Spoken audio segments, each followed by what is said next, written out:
Hi, I'm Oliver Wang, author of the new Cruising J-Town, Japanese-American Car Culture in Los Angeles. And we are standing inside of the Mullen Gallery at the ArtCenter College of Design in Pasadena, which is where the companion exhibition, Cruising J-Town, Behind the Wheel of the Nikkei Community happens to be. Both the book and the exhibition is devoted to the 110-plus year history of the Japanese-American community here in Southern California and its long, complicated relationship to the world of cars and trucks. People often ask me what one of my favorite parts of this project has been, which is kind of like asking me to choose between my children, I suppose. But if I'm being honest, I think the fish trucks would have to be part of it. Fish truck drivers, beginning in the late 1940s through the early 1990s,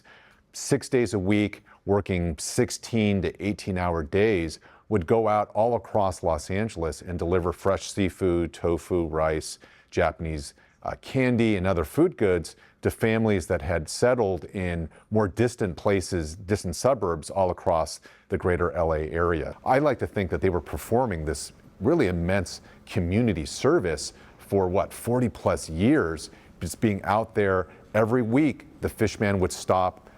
block to block, family to family, in order to make sure that folks had access to the foods that they wanted. Because as far as we know, very few people have ever collected these kinds of stories and histories about Japanese American car culture, I knew going in that in order to collect any of this information, we would probably need to do it through oral history interviews. And so myself and members of the Japanese American National Museum spent